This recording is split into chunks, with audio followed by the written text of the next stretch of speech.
Hello everyone, I'm BlackPaperWings and welcome back to my channel. Today I want to talk about the Room of Requirement in Hogwarts Legacy. Now this is a really fun mechanic in the game, however it can also be very restrictive early on.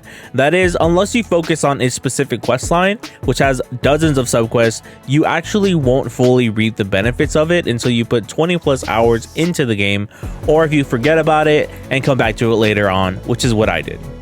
So in this video, I'll be walking you through some tips and tricks to help you get the most out of the Room of Requirement. Now, first of all, let's go over the actual requirements that are needed to meet before the Room of Requirement is fully unlocked. Now, the room is unlocked through a main story mission in your quest log called the Room of Requirement.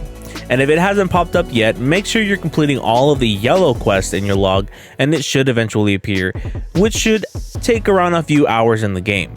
Professor Weasley will then introduce you to the room and provide you with a couple of follow-up quests that will teach you spells like Evanisco, which allows you to remove items in the room, and Conjuration, which allows you to summon items into the room.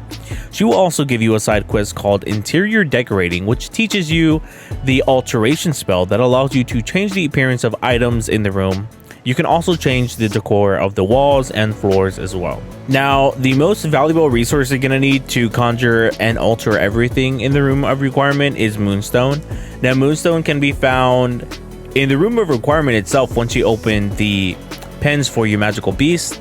However, it can be found in the Forbidden Forest, near and around Hogsmeade, and pretty much all over. You can also buy these little things that are like Moonstone dispensaries, and they just give you Moonstone every 10 minutes or so. You'll also come across cosmetic rewards in the game that can be summoned into your room. Now, the only way to earn these decorations is by looting chests throughout the world. There are 4 different vivariums that will unlock as you progress through the Room of Requirement questline.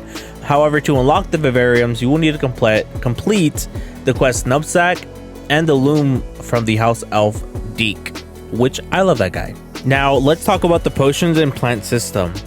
I recommend leaving the conjuration of the potion and plant tables alone and not engaging with the mechanic until you have enough gold to purchase the 3-slot medium pot table, the 2-slot large pot table, and the T-shaped potion table from the Tombs and Scrolls vendor in Hogsmeade. In total, this will cost you 8,500 galleons. By leaving the conjuration alone, you'll save yourself time and resources, and you won't have many potion ingredients or seeds to grow the best plants for your potions anyway, because they also cost money. So the tables you can conjure are very restrictive, only allowing you to brew 1 potion at a time or sow 1 type of plant. Now, the best way to benefit from this mechanic is to purchase the tables and set them up in a row so you can loot all of the resources at once before heading out to quests. Now, to get more gold, you can use the Disillusionment Charm, which you can learn early on in the game to reveal disillusionment chests in Hogsmeade and Hogwarts. Now, these chests will provide you with 500 galleons each, making it a quick way to earn gold early on.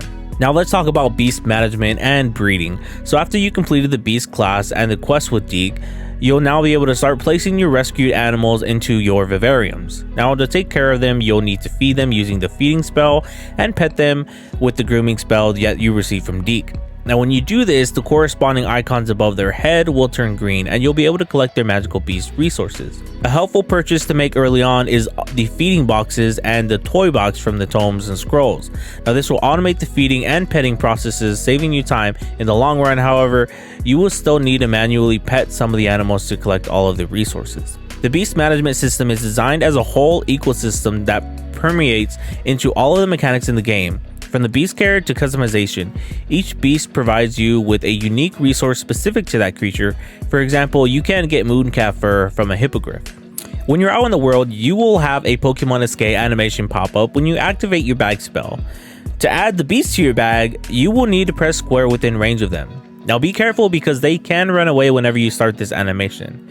Now what I do and what I found is the best way to capture them is use the spell Glacial. And that will literally freeze them in place, which gives you enough time to make sure that they get in your bag. Now, there are both male and female creatures, so try to capture both of them for breeding purposes, and just like Pokemon, there are shinies. Now, after you complete the quest Full of the Dead and purchase the breeding pen from the Tomes and Scrolls, you'll be able to breed your male and female creatures. Now, breeding takes 30 minutes per species, and you can have up to 4 pens operating at one time if you have 4 vivariums. Now, the benefit of breeding is that you can sell the pets back to Ellie Peck in Hogsmeade for 120 gold each, providing a passive income, so to speak. Now, unfortunately, selling unicorns will not increase the price, but to capture unicorns, you can go ahead and head to the Forbidden Forest at night. And that is it for today's video. I hope you found this information really helpful and that you feel confident in taking care of your magical beast, saving your money, and decorating your room of requirement. Thank you for watching, and I will see you in the next video.